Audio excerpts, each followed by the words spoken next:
Jesus Christ. Hallelujah. God has been good. He's been gracious. He's been faithful to us. And I'll say this. If we want to complain, we can have a lot of things to complain about.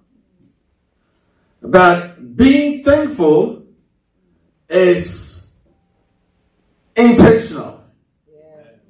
You have to be determined that come what may, no matter what goes on, I choose to be thankful to God. Amen. Hallelujah. Amen. Because He's still on the throne. He hasn't rejected me.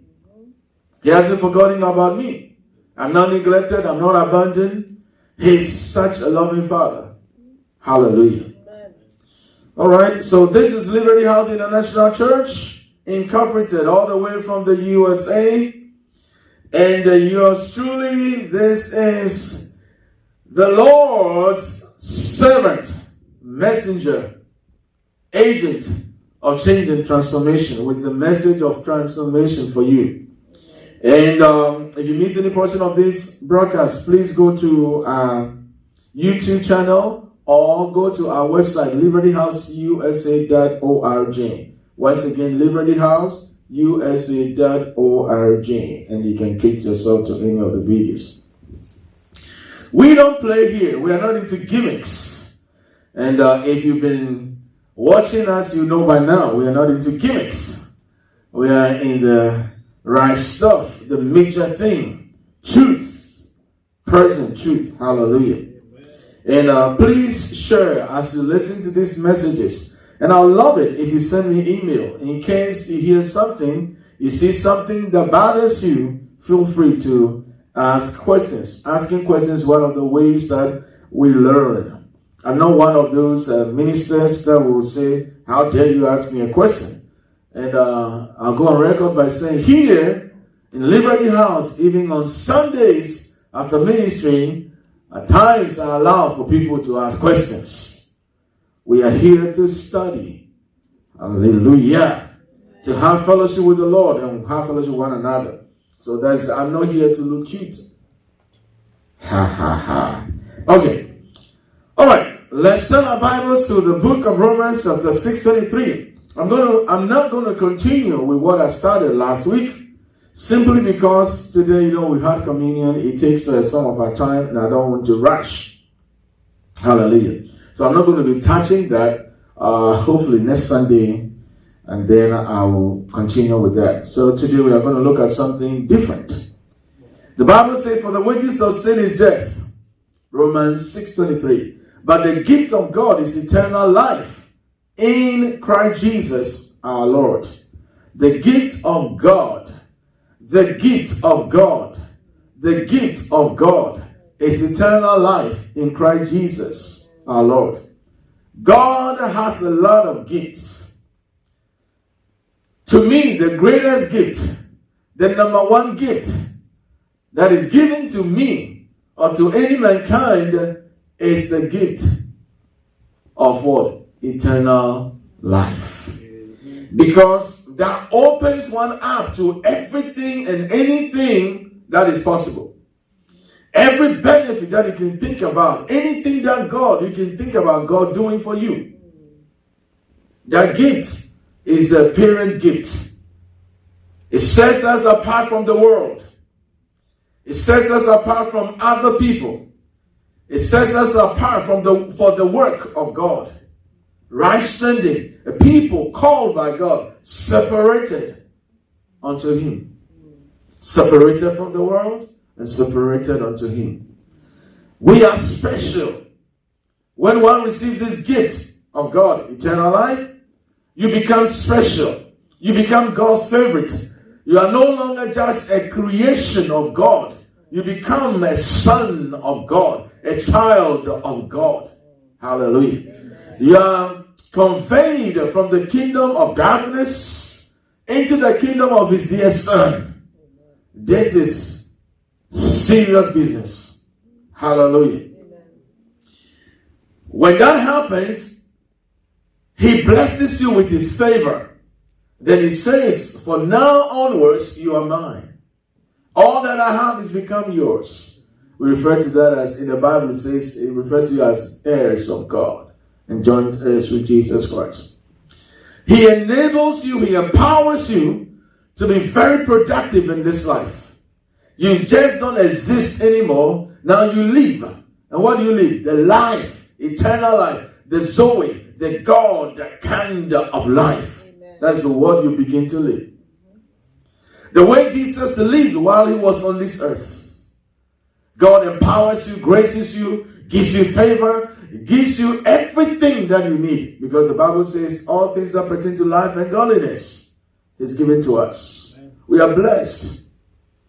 Hallelujah. Amen. So we can represent him well, just like Jesus did while he was on earth. Unfortunately, some in Christendom do not know that all these things are theirs. They are given already. God has endowed them with that. And that is where I come in. Part of my assignment is to bring illumination. It's to bring what? Knowledge. It's to bring truth to people. Because ignorance tends to what? Bondage. Knowledge tends to liberty. Hallelujah. So I'm going to share with you one of these messages. This is going to be brief, very short. Hallelujah. I titled this, Believing Precedes Manifestation. Believing, to believe, to have faith in Christ Jesus. So believing precedes manifestation. This is important. I titled it this way because I want to make it clear to people that you can't just, exist.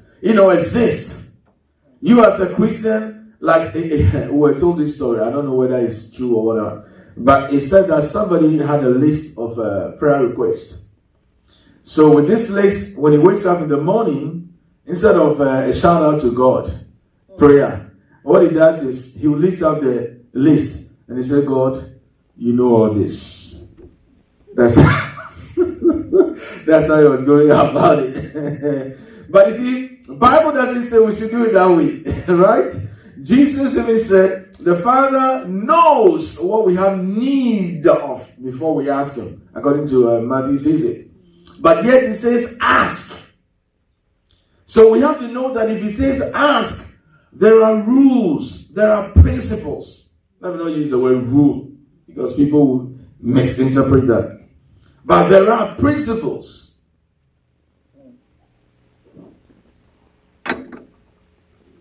We did not create these principles. We did not establish this principle, but he did it. And so if you play according to the principles that he has established, then of course you are going to be where he wants you to be and experience what he wants you to experience. Because attached to every principle, there is a reward, benefit, harvest when the principle is applied. Do you get it? Okay. So the reason why some people still hassle and struggle in their faith, they have a genuine relationship with Jesus Christ, all right, but they have not come into the principles that they had to work to experience what Jesus died for. There's no exposure. There's no exposure. And I'll use my favorite analogy.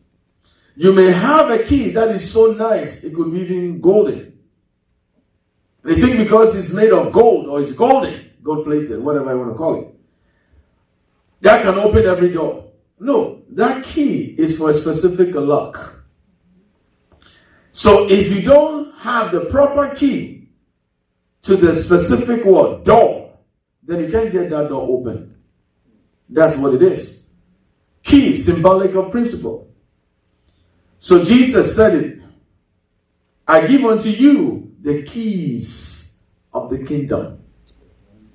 He didn't say I give you the key of the kingdom, like a master key. He opens everything. No, keys. That's what we have to study. Because one principle doesn't fix it all. I'll say that again. One principle doesn't fix it all. It takes principles. Because we have different areas of our lives, different sectors in society.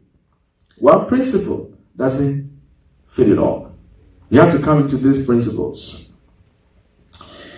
When you come into these principles, that is different from the relationship. You have the relationship, but the principles now get you to a place of prosperity, productivity. Amen. Let me give you an instance. You can be a child of God and you marry. But if you don't learn even the art, the principle of communication, you will ruin your marriage. Do you know what I'm saying? If you don't learn to start with the principle of sowing and reaping, because Jesus talked about this, life is about sowing. You are to pour into somebody's life. You pour your time, you pour your strength, you pour your expertise, you pour any knowledge, any wisdom, whatever you have, your finances, whatever, you pour into people's life. That's what it is. Do you know why they pay you at your job? All that I've mentioned, except with the exception of finances. That's why they pay you. So that is the law of what? Harvest. That's the principle. That's the principle of what? Reproduction too. So God designed it that a man and a woman, wife, can come together and they can procreate. Look at how powerful it is. God could have, what do you call it? Remain the sole creator and procreator. Let me use it that way. But he decided to share a bit of his ability with us. So he said, okay, I'm just making man and woman. Just one. Man and a woman. And then I'm giving you the power to multiply. Reproduce after your kind. The law of reproduction. Or the principle. Then that takes us to another word, principle. And that is every seed produces after what? Its kind. I'm just throwing these things out there by way of what? Introduction. So you understand why people struggle. Even though they are genuine, they are sincere. Another principle is tied to work. The principle of work. He said, I will bless the work of your hands, and whatever the righteous does, it shall prosper. So the principle of work, some believers, unfortunately, they don't have it. I will say it and say it well. Each time, Jesus himself, he dedicated himself to this principle of work. He had great, good work ethics. He kept focused on the assignment of the Father. And he said, he that sent me is with me. And my food is to do the will of him that sent me. He had good work ethics. Some Christians, unfortunately, they are lazy when it comes to work. Because they've been misled, they've been misinstructed, and they misbelieve, or they have the wrong belief, that if I just pray and attend church services, one day I will have a knock on my door and somebody will show up with a fat envelope full of dollars. And that will solve my financial problems. No. God doesn't do it that way. Because if he does that, it's going to violate his principle of what? Work. So he's giving us work to do. As you do the work, compensation comes in. Because when you do work, you are sowing. And when you sow, you will reap. Because another principle has to be fulfilled. Do you get it? This is how simple it is. We can't blow this. We can't miss this. And I was part of the group that was taught many, many years ago. You know, many years, early ages. That all that you have to do, just pray, just believe God. So when people say we are believing God, just pray, believe God. And they are believing God for finances, yet they are not doing anything. No work. God gives you a channel, gives you an avenue, He gives you an idea, that when you begin to put that idea to work, that becomes the avenue whereby God gives to you financial blessings, or you see manifestation of financial breakthroughs. Amen. People don't get it. And in the body of Christ, I told you this, I want to talk about, finance is so bad. But I'm not there yet. In the body of Christ, they don't even want to hear anything about finances. Because the wrong thing has been, anytime there's a talk about finances, that gives whoever the spiritual leader is, in most cases, hear me well, I said in most cases, this spiritual leader is saying that because they have a building project. Or they have some project that is going to take finances. So then they teach on these things in order to get the people to give towards the project. I'm not going to judge that. But I don't think that should be the reason why spiritual leaders should talk about finances. I'll say this to you. One person came to me. Was it last year? The person said, Pastor, I have this offer. There's this, it's a promotion because they're going to step up to a higher whatever. But then the person said, if that happens, it will affect my this day, I think Wednesday, Fridays, and even Sunday, came into the picture. So as I listened to the person, we shared with the person, and I said, okay, so, and the person right away told me what they are going to do, what steps they can do to make sure that they are not going to abandon their commitments. And I was flabbergasted. What does that mean? Okay, don't mind me. I was pleased to hear that the person, was thinking about their commitment to the things of God. And something that the person also said, the person didn't know that ministered to me, but that ministered to me. Said, Pastor, don't give me more money. And that also ministered to me. Somebody will say, wow, that's carnality. The person is thinking about money, carnality. It's not carnality. Money answers. Tell me, money answers what? And money is what? A defense. Just like wisdom is. So money is not evil. The love of it. And I know the person very well. So I said, okay, what do you think? What are you going to do? The person was like, I'm going to go for it. I said, go for it. I'd rather have you escape or skip this service and then be financially sound than to attend every church service and remain broke. See, someone will say, what is this pastor saying? He's giving people license to not show up in church services. No genuine Christian will want to, for the whole of the week, not show up in church service. What if the person's job is such that they can show up? And the only time they can show up every other Sunday. That's fine. So far as, they are committed, they know what they are doing, and they are not carnal, that's fine.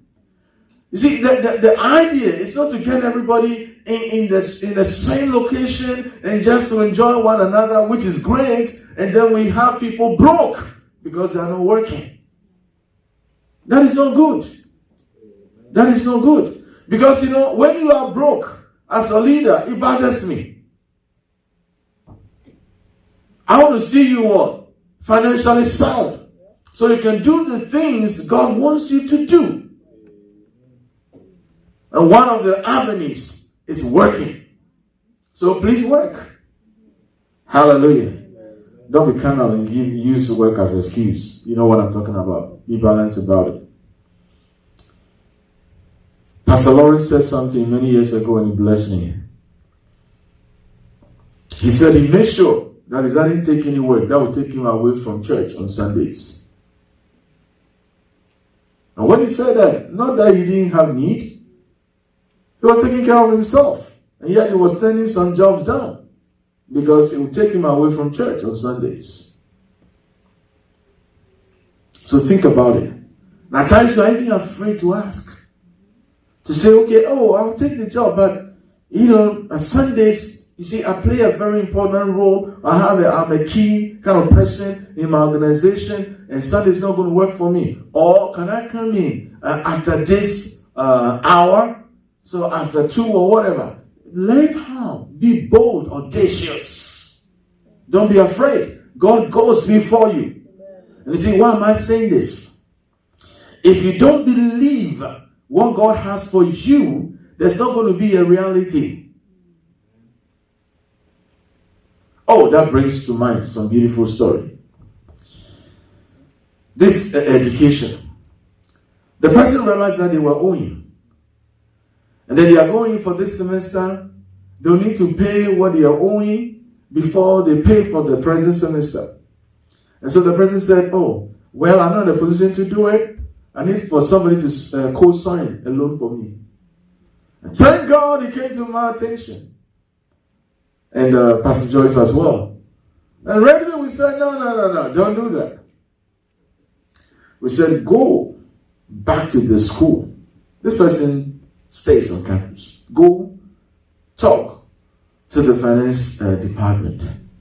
Let them know your stuff. Let them reduce it. See what offer, whatever they have to give to you. When the person got there, they said, you are not even supposed to be here. Going out of state. You are not supposed to be here. And then another person said, look, you are not going anywhere. You are going to stay here. They said, you can't be in person. We can't meet with you in person. We only communicate with you via email and phone and whatever. So, good. So the other person that was with this one said, okay, go into the dormitory, settle down, and we'll wait for them. So lo and behold, there was back and forth. You know what happened? They canceled what was old, the old. And then the new is paid for. So if the person has settled, I just need someone to co-sign. And the person was bent on co-signing. So they will take the loan.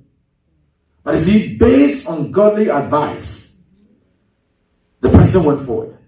And with another partner who was in the picture, he's saying that stand your ground. We are not going home. You are going to stay here. You have to be audacious. And that is it. And then they are looking at not just this, but working with the person for the rest of the years in the program. Just one side. You see, this is a reality, manifestation, harvest. But if the person had not gone forward to say something, to make a demand, make a request, it wouldn't have happened.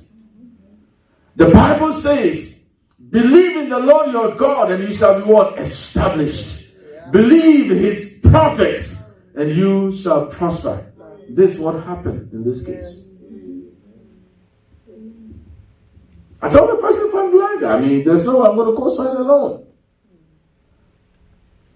She said she doesn't mind doing it. I said no. You see, at times, that's what happens. We take the easy way out instead of just waiting for the Lord. Let him download. Let him speak. Consult with him. I'm in this situation. What do I do? Which way do I go? Where do I step? And then when he speaks, then you move. Now, you may say probably with you it's easy. Yeah, with me it might be easy. Because I have so many years of walking in the Lord. I'm established in the things of God. I haven't arrived. But I have so much years of maturity. So much years of different experiences like just what I've shared with you.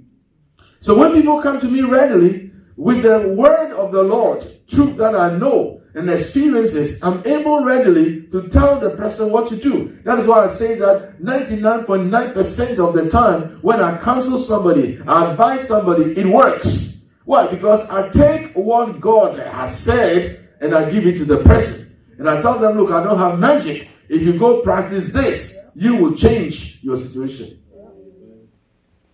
That's it. And I'm careful. I'm not one of those people. So carnal. I'll give you another one. One person that came to university here, school and all that. This guy now has PhD. And he's a good person to have in your church. He came to me, he wanted whether to stay here or to go, because he had the opportunity to stay here or to go back to his country. If I were one of those pastors, knowing that now he has PhD, when he works, he's going to make a lot of money. At least if he doesn't give to me directly, he'll give to the church, Liberty House, and somehow will be fine. Then I'll begin to talk in. This is America. It's better than any country. The opportunities that are here and all that. I didn't do that. I don't do that.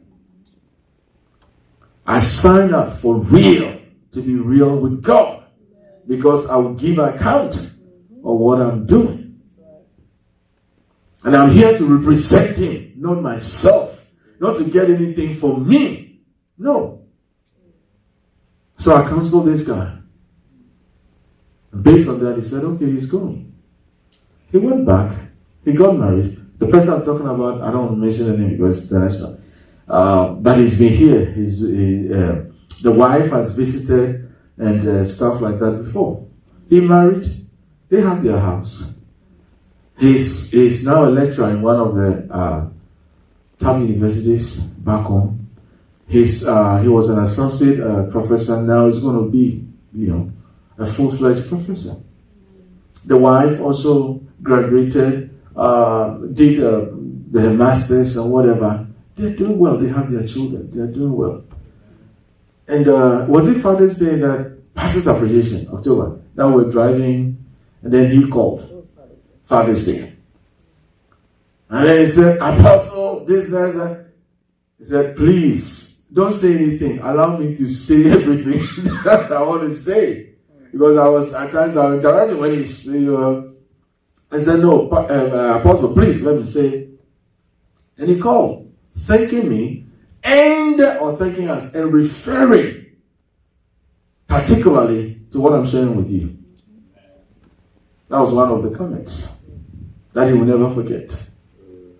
I took him through marriage counseling, premarital, and he said he's helped a lot of people. I can't tell you how many times the wife, when we talk, they still refer to this. And to him, he has a book, because when I counsel, I tell them, write what I'm telling you. Have a journal and put it up. They have a book, and they are grateful that we were introduced to them. What am I trying to say? We didn't fix anything in their lives. We only gave them blueprint. We gave them truth, seeds of the word of God, truth. We sowed in their lives. They were good grounds. They reaped. We told them principles to practice. They practiced. They believed these things. They acted on these things. And now they have what? The results. Look, the word of God doesn't fail. Amen. You can't believe God and fail or be defeated. No way. It doesn't happen. It doesn't. That's why I'm sharing what I'm sharing. Someone will say, Pastor, I don't know. I've been in church for all this while, and I've done this, I've done it. I'm not seeing anything. That's why I'm saying that the person may be believing the wrong thing. And when I say, then I come back to something like fasting. Because the person will say fasting. Is it okay to say this fasting thing that happened recently? Is it okay to say? Because it's international. People have confidence in fasting rather than the word of God. And I'm yet to find it anywhere in the New Testament where people came to Jesus or they had needs and the requirement was go fast. When I say people don't get it, they think, oh, this guy? Oh, so you don't want people to fast? I'm not God. I can't tell you what to do or what not to do, but I can tell you what present truth says, what the word of God says. It's up to you. This happened just this year. The person was facing a situation, so the person said, I decided to fast for 3 days. Close business, close everything, fast for, I'm going, right?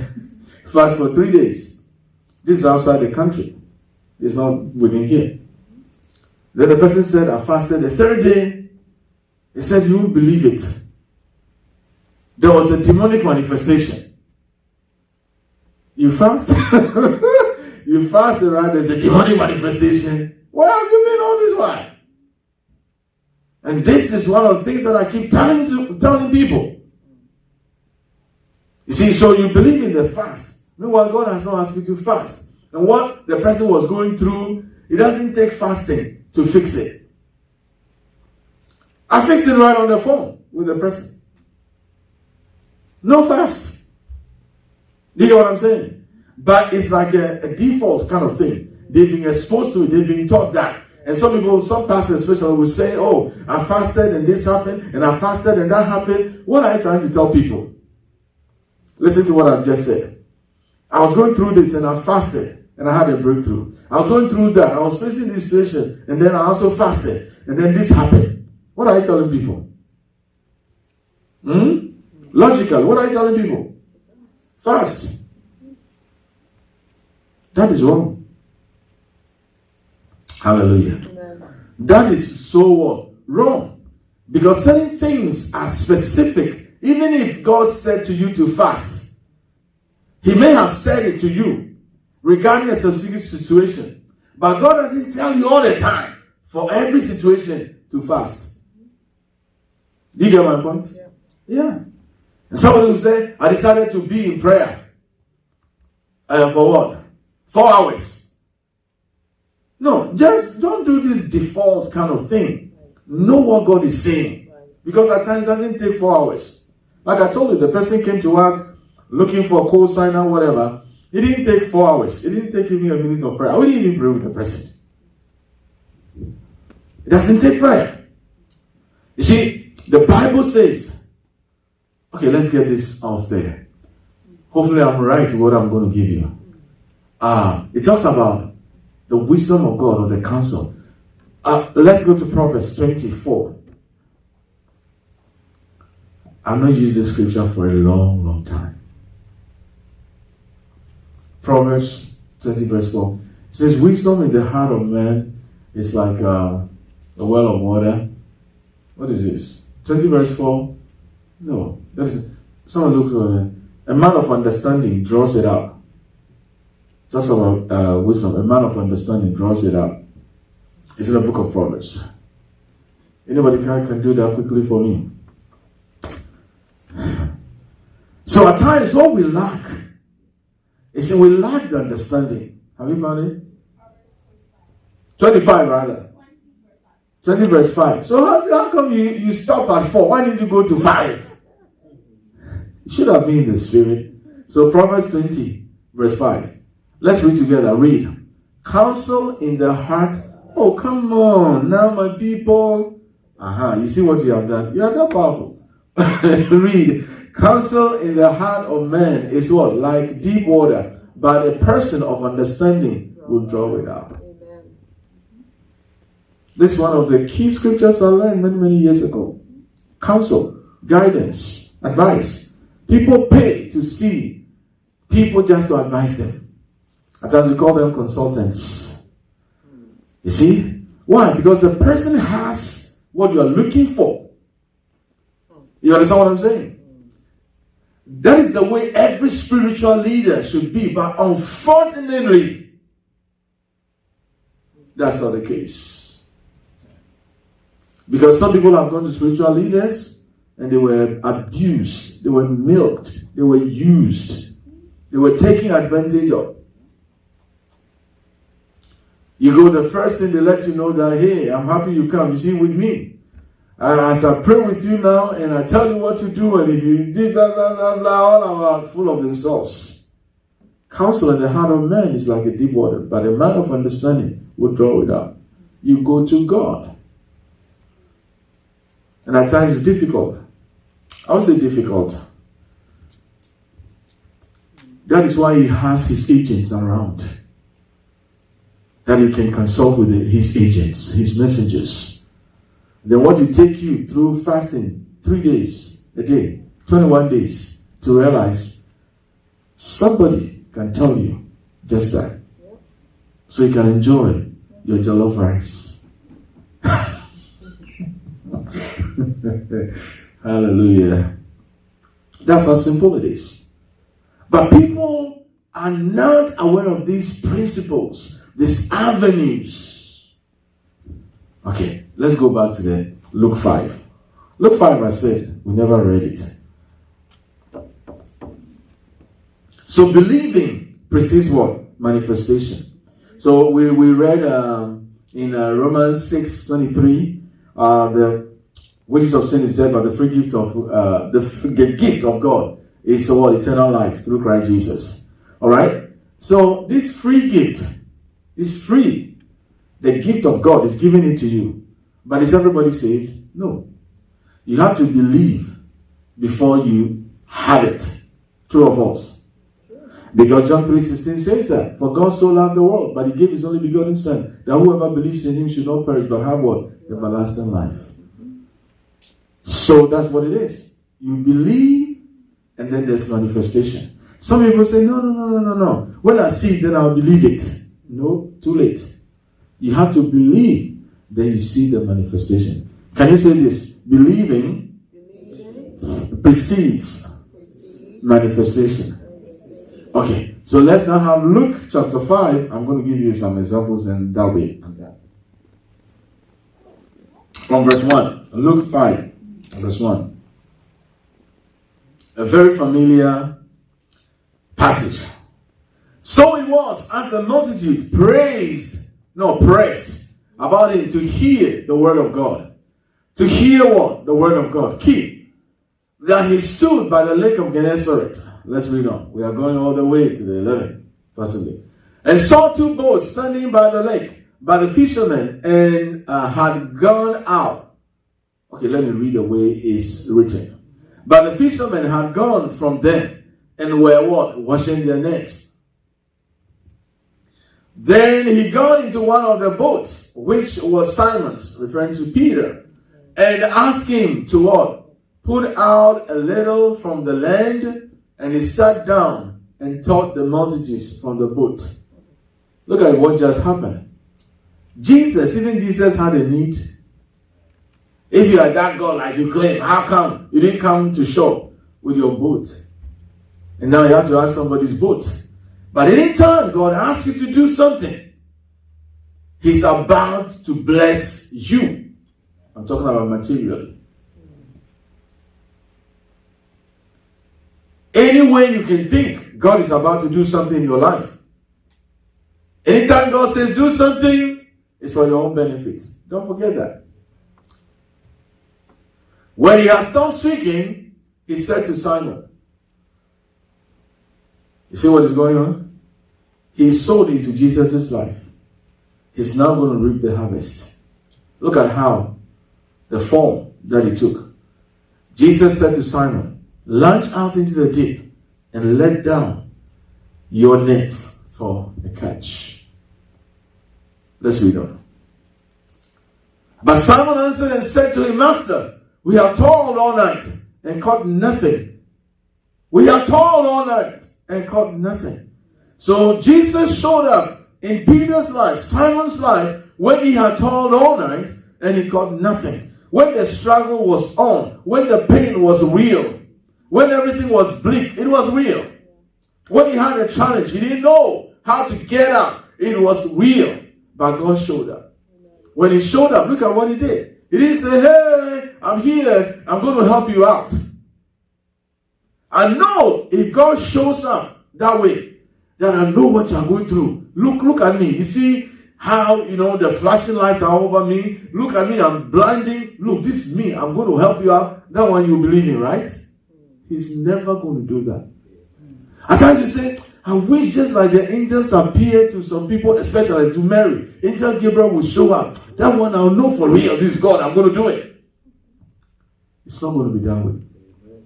That negates the aspect of believing him. So it's not going to show up that way. Because if something happens in the natural, the physical, and so you believe him, that is not faith. You are going by your physical senses. So his word will always speak to you. His Spirit within you always will prompt you. His Spirit within you will always what? Be giving you messages. Detailed one. The ones that you can't find in the Bible. But they will all be contingent on the Word of God. Present truth. So God knew his situation. And he was right there at that moment to help him out. In the same way, right now, where you are, with all that you think you are going through, and there's no way out, God is aware of it. And he wants to get you out, but he can get you out. You have to work with him before. With God. All things are what? Yeah. You have to work with him. So now, he tells Peter. And Peter said, we caught nothing. Nevertheless, at your word, I will let down what? Nevertheless, at your word, I'll let down the net. At times I like to talk about me by way of example, so you know that, look, this is not just in the book. You have somebody who is living now, and what the Bible says is real, is true, because that is also going on with this person's life. Because at times you read about it, say, oh, these people, the people that live in Moses' time, they are special. Oh, the people that live in Jesus' time, they are special. No. A different opinion. They were just ordinary people like us. They chose to work with God, to work his principles, and they saw results. Hallelujah. Amen. He said, at your word, what will I do? Let down the net. He believed what Jesus said.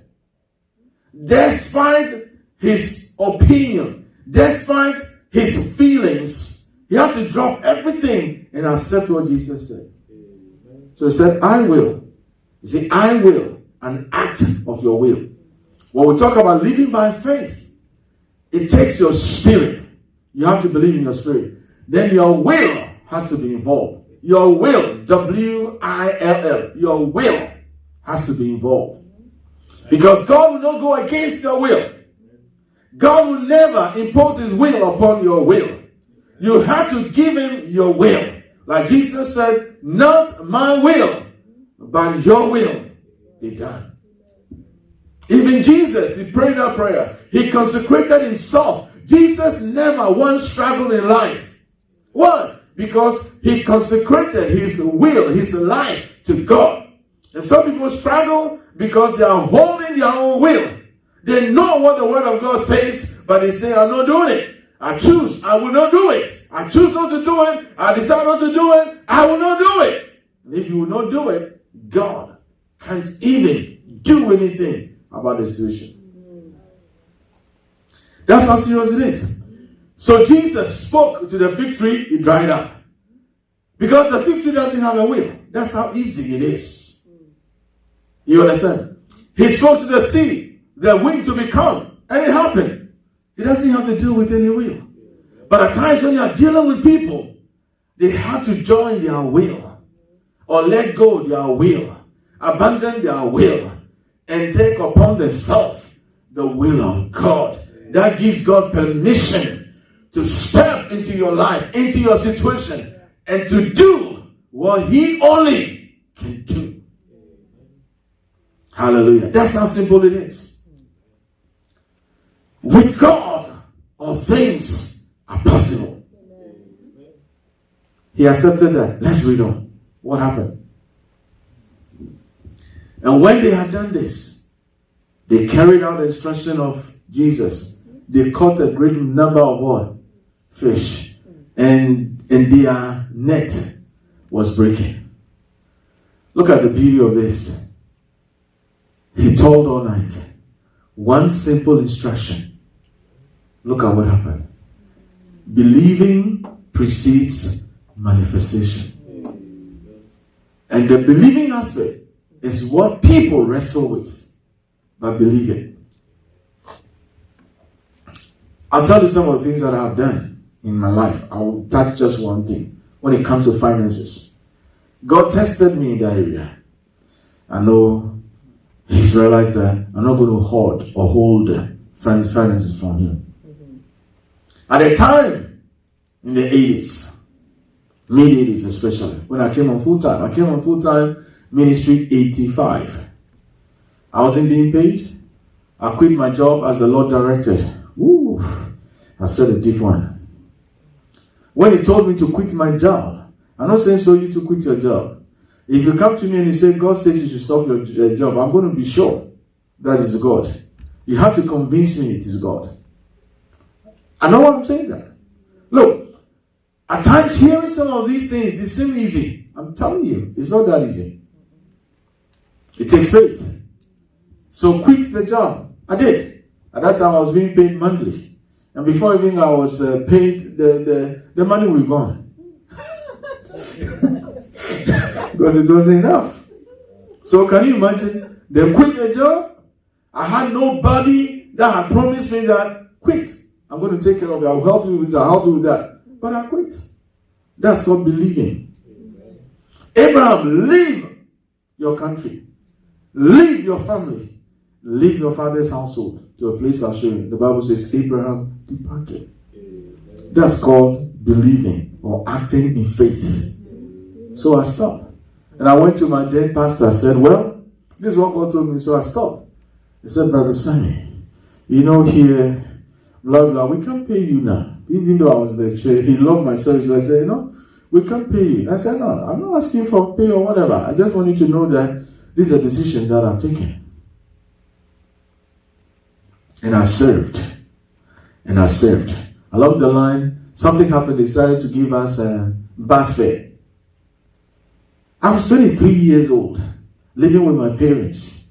I needed food too. Bus fare. Nothing. But you know what happened? Some of you seen my, my friend that came here. What was it? Was it my 50th? 2012, my 50th birthday. Jasper. Yeah. Reverend Jasper. He came around Nineveh. God used him. He's one of the folks that God used. Look, he was responsible. He decided, if I needed pants, trousers, he would give me money to go have it done. Food, bus fare, whatever. He was doing that amongst other people. If I mention one name, then I have to mention other names, right? Is it good to do that? Okay, I'll leave it alone. Right, these people would not want me to mention their names anyway. But God used people in my life. They were giving to me. I don't know. I mean, they were just crazy. They were giving to me. That's how God supported. And then it became something consistent where I was giving allowance. You see? But I had to move first. I remember one of the days I was on the field. I was crying, tears running down my cheeks, and saying like, what was happening to me? Like somebody, I don't know how to explain it. Hiccups and all that. When you cry, you're like a mess. Yeah. It was going on. And God gave me words like Hebrews 11:6, that without faith it is impossible to please him. He that comes to him must believe that he is, and is a rewarder of those who diligently seek him. Then Psalm 34 verse 10. The young lions lack and suffer hunger, but they that seek the Lord will not want anything good. Some of these, then he was telling me, I'll take care of you. And it's like, what do you take care of me? And I was crying, I was wrestling with the Lord. But in all this, I'll say, yes, I'll do your will. Yes, I'll do your will. Yes, I'll do your will. And I continue. You see, I had just enough to take care of business. He kept doing that. He kept doing that. So then, by leading, I got to my wife too. The same way. You see, because I believe and I saw manifestation, experience, character. Now, the voice of God was that distinct to me, was clear. When he says something to me, I know this is God. And I'll just act on it. The more I acted on it, the more I saw. And so my confidence was growing. Because this time I was prophesying. I was ministering to people.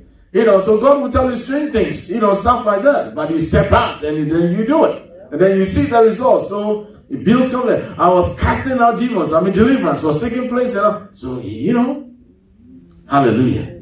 I remember those times the pastor became upset with me because I'll get into the service. And I'll say, before I lead praise and worship, I'll say, this day, this is what the Lord is going to do. And blah, blah, blah. And they will sing it.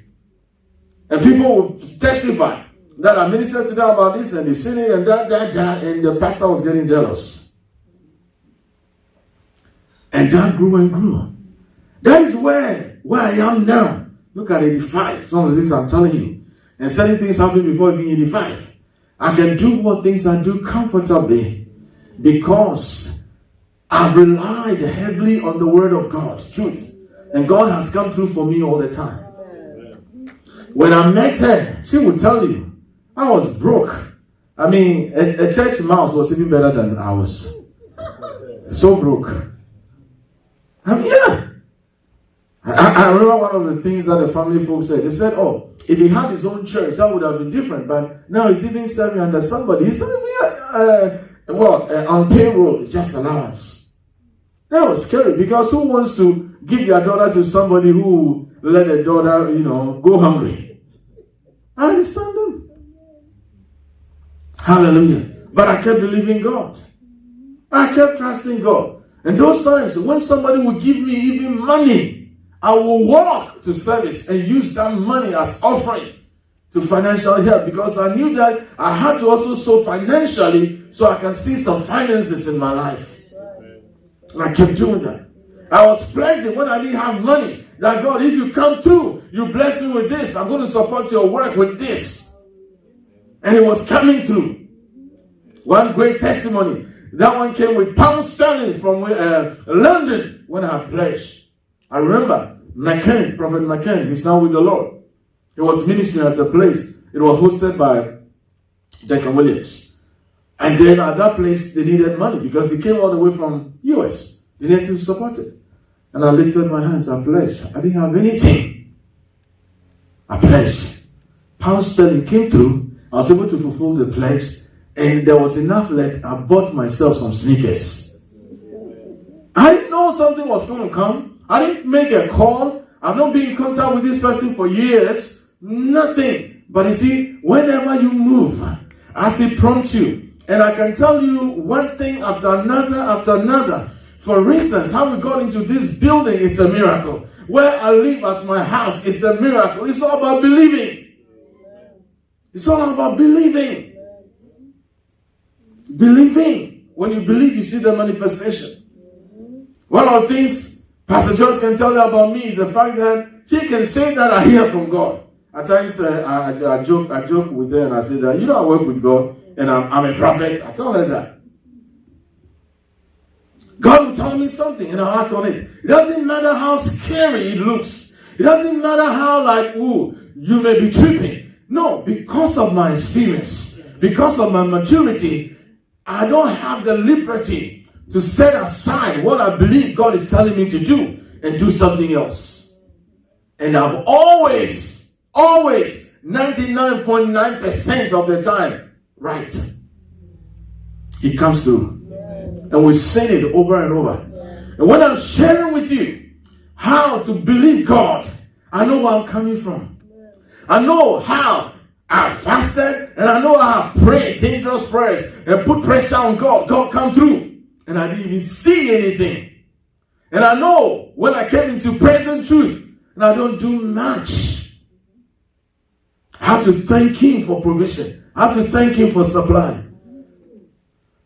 The serious extent that I've been to, probably the Holy Spirit telling you that, there's a hold on your financial blessing or breakthrough. The enemy is trying to block it. Because God gives to us, or He ministers to us through people. And at times, the enemy can play with people. Hallelujah. And I can tell you stories of that. Where people have come to us and said, I was to do this for you. I was to give you this, but this blah, blah, blah. And I said, wow, we don't tell the person. But between the two of us, that time we needed God to come through. We prayed, we believed in God. The person didn't come through. The person didn't come, holding our blessing. And then let's say a week after, 2 weeks after, then they show up. See, so God tells you these things so you know how to deal with people. But here is dealing with somebody's will. And God cannot push the person against their will. So the person who God is going to use to be a blessing to you will have to say yes to God's will. And that is why at times things are difficult for some people.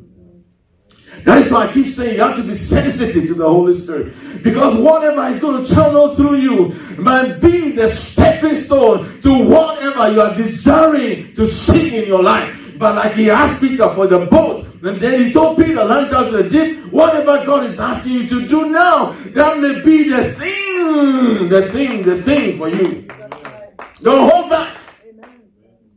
I don't know how to do that because I've seen so many manifestations. When people even come against me, they lose. I don't go into pray against them. God break their leg, break their back. God can knock out their tooth.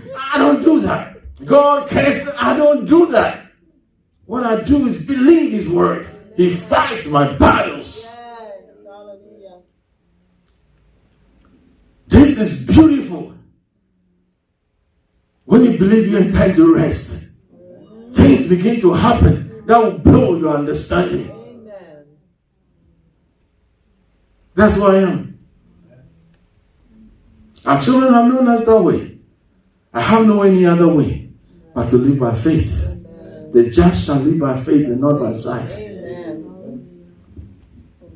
I can talk to you about stuff, because I have a lot of sad things happening.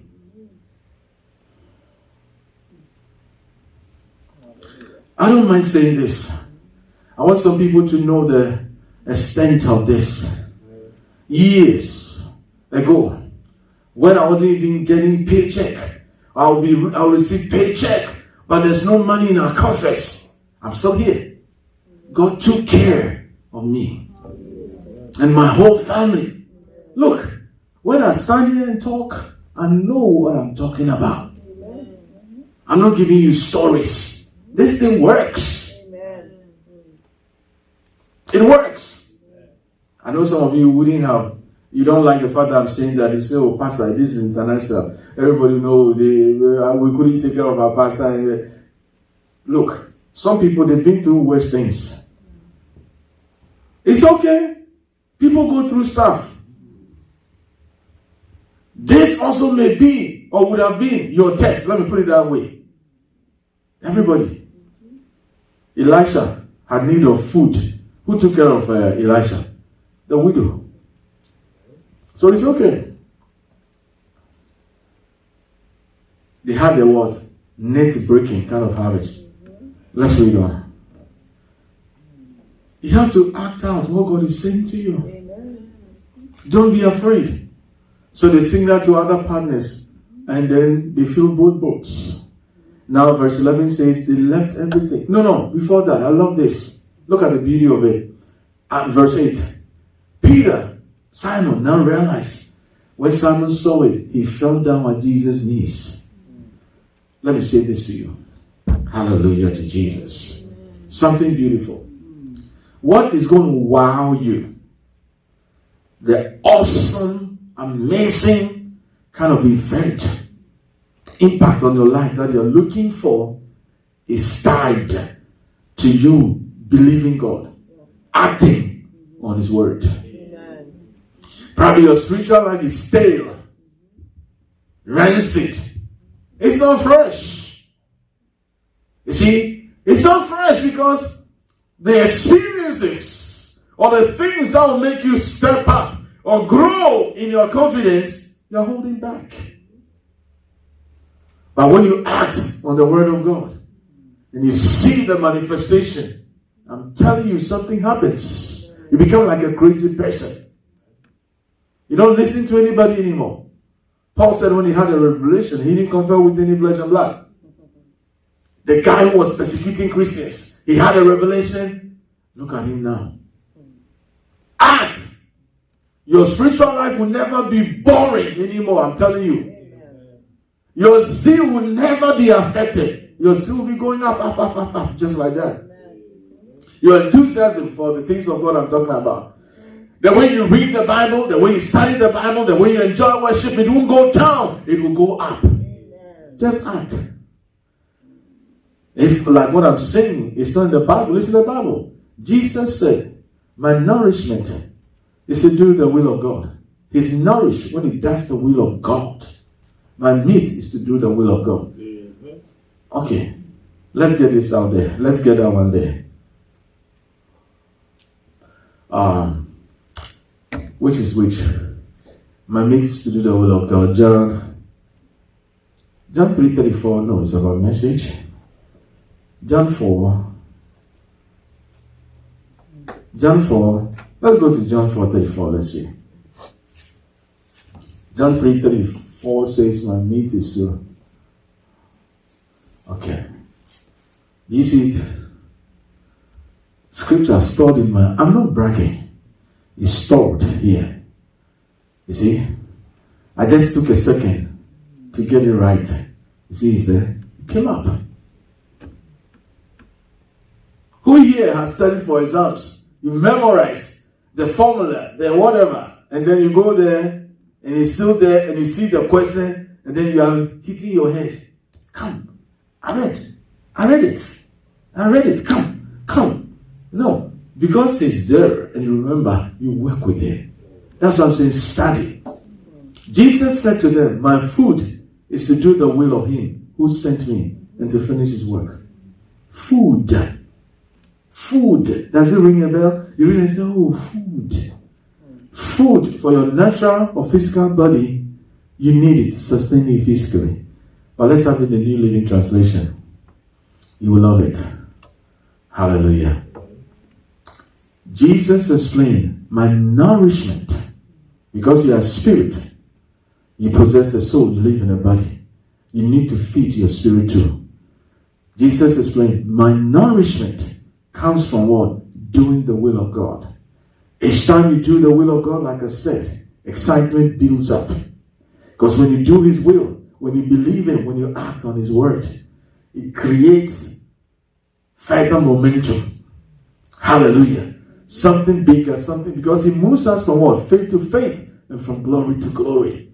So the more you do it, the more you grow in the confidence of God. And then you see, when you obey God, you are nourished. That's why, you see, am I boring? I'm never boring. I'm never tired. Look at me. I'm here. Spiritual things, I'm for it.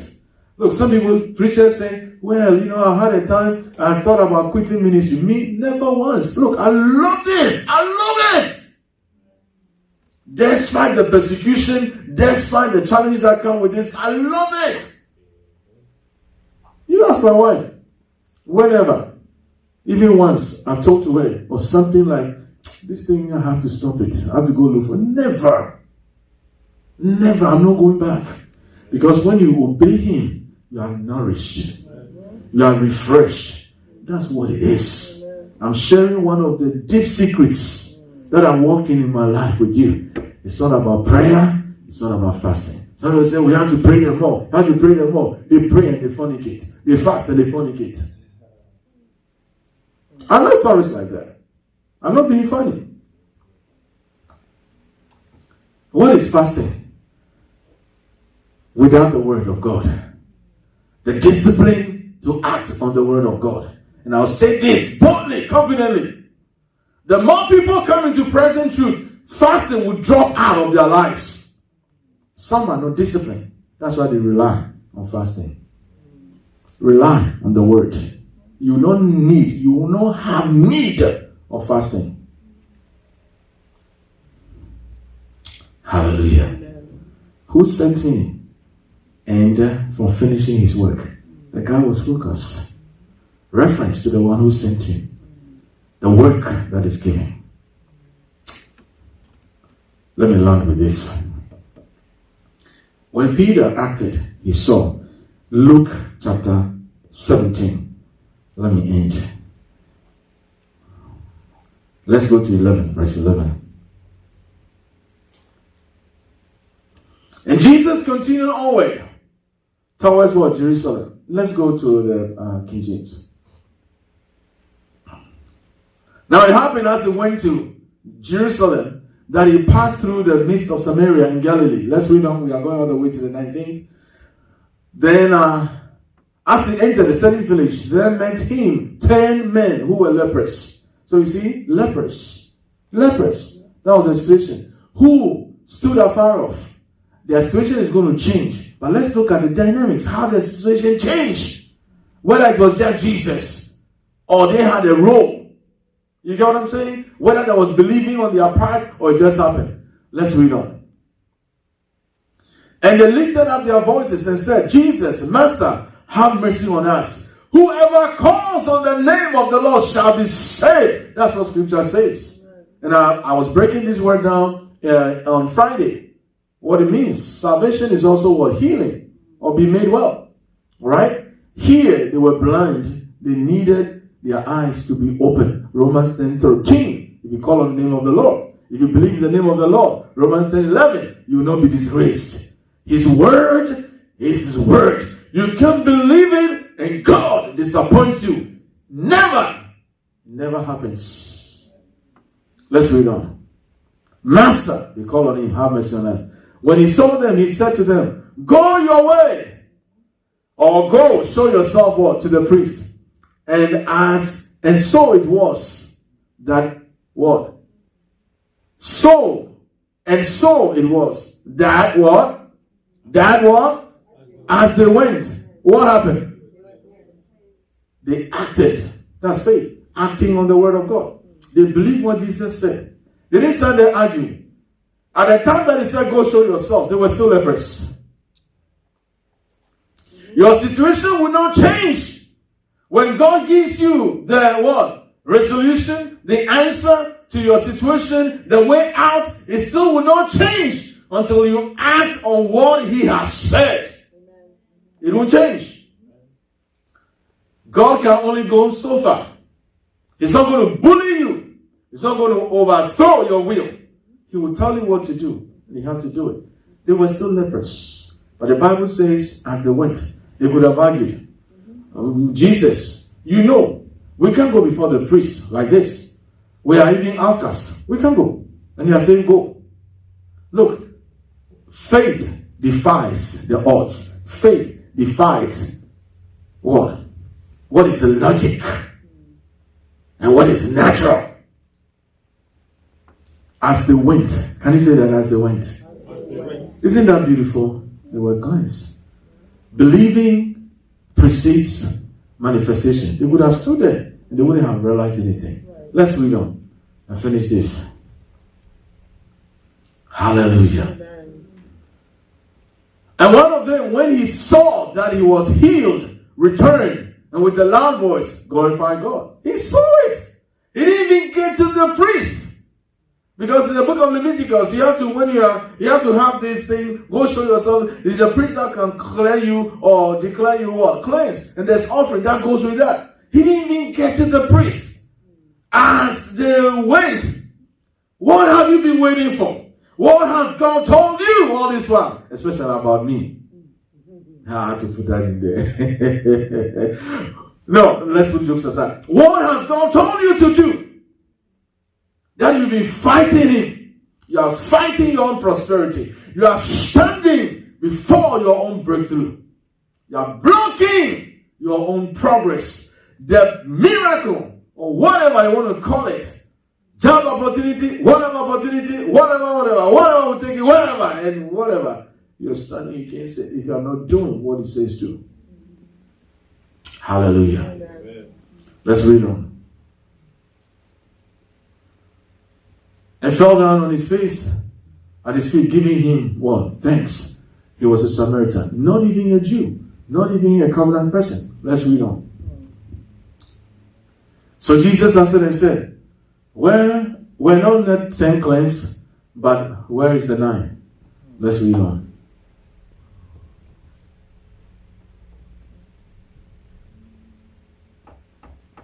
Is this only this person, this foreigner, that came to glorify me? 19. We are closing on this one. And he said to him, the one who came to praise him or thank him, arise, go your way. Shall we continue to read? All of you read. Your faith has made you well. Amen. Believing precedes manifestation. Your faith has made you well. Amen. Your faith will see you through. Amen. Not my faith. I'm believing God for you. We've seen this over the years. We want some people to be blessed and bad. That's not what we tell them. They refuse to do it. We cannot override their will. And therefore they don't see it. Your destiny is in your own hands. Obey God. Amen. Believe His word. and act on it. And you say, and I charge you with these words in Galatians 5, 1 and 13. Stand firm, the liberty wherewith Jesus has made you free. And do not be again entangled with a yoke of bondage, but by love serve one another. Amen. Love you guys. Amen. Hallelujah. Amen. Glory to God.